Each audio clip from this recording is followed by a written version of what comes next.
नमस्कार मित्रांनो, आता मी जो करतो व्हिडिओ ते सेल्सचं तुम्हाला मी आकडे सांगतो. ओके, सेल्स म्हणजे काय? विक्री. ओके, विक्री झाली. विक्री किती इम्पॉर्टंट असते बघा. विक्री एकदा झाली की तुम्हाला त्यातनं ना ॲटलिस्ट 90% तरी पैसे विदिन दॅट 1 इयर मिळतात आणि त्यामुळे सॅलरीचा प्रश्न सुटून जातो. त्यामुळे प्रत्येक मॅनेजिंग डायरेक्टरला हा सेल्स हा प्रत्येक महत्त्वाचा धागा असतो. सेल्स नाही झालं तर प्रॉफिट कुठून काढणार? ओके, तुम्ही रॉ मटेरियलची कॉस्ट थोडी कमी करू शकता, निगोशिएट करू शकता. नंतर टॅक्सेस थोडे बहुत इकडे तिकडे तुम्ही ॲडजस्ट करू शकता टॅक्सेशन बेनिफिट घेऊन.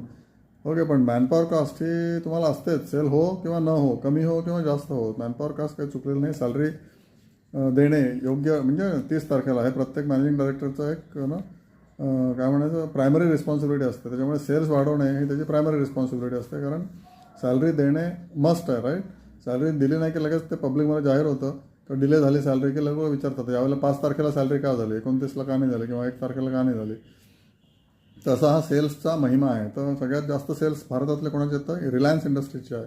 ओके, 9,64,000 कोटी रिलायन्स इंडस्ट्रीजचे सेल्स आहेत. 2025चे आकडे सांगतो मी सगळे. त्याच्यानंतर LIC आहे.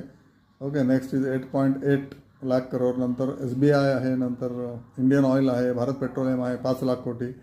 त्यानंतर HDFC बँक आहे 3.3 लाख कोटी. नंतर TCS आहे 2.55. ओके, TCSला सगळ्या कंपन्यांनी पछाडलं आहे. एका काळी रिलायन्स आणि TCSमध्ये कॉम्पिटिशन असायची प्रॉफिटेबिलिटी आणि सेल्समध्ये.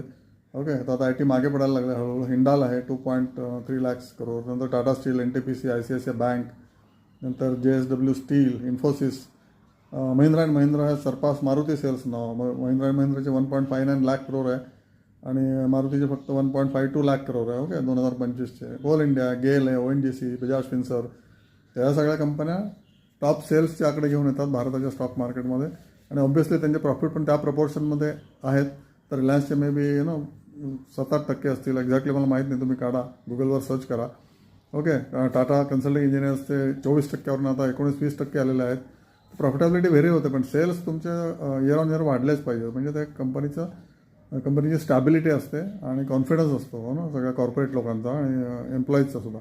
त्यामुळे सेल्सच्या लोकांना मॅक्सिमम इम्पॉर्टन्स काय मिळतो? कारण ते आपल्याला सगळ्या लोकांची सॅलरी आणतात. एक ऑर्डर आले की, मोठी ऑर्डर आले की 2-3 महिन्याची सॅलरीचा प्रश्न सुटतो पुढच्या. नाहीतर मग बरेचसे लोक जे मार्जिन कमी असतात, ज्यांची की नेट प्रॉफिट मार्जिन्सच कमी असतात, त्यांना ओव्हरनाईट मार्केटमधनं फंड घ्यायला लागतात फॉर सॅलरी ओनली, कारण त्या महिन्यात त्यांचं प्रॉफिट सुटलेलं नसतं. म्हणून तुम्ही कुठल्या कंपनीत काम करताय बघा, सेल्समध्ये तुम्ही मॅक्सिमम तुम्हाला इम्पॉर्टन्स मिळतो. त्यामुळे सेल्स स्किल्स अक्युमुलेट करा आणि सेल्समध्ये जा आणि you will be better of than working in operations. बघा तुम्हाला पटतंय का? तुम्ही एक्सपिरियन्स केला असेल most of the people. Okay, retire झालेले न रिटायर झालेले, तर तुमचे स्किल्स वाढवा. ओके, अपग्रेड करा स्वतःला. Thank you so much.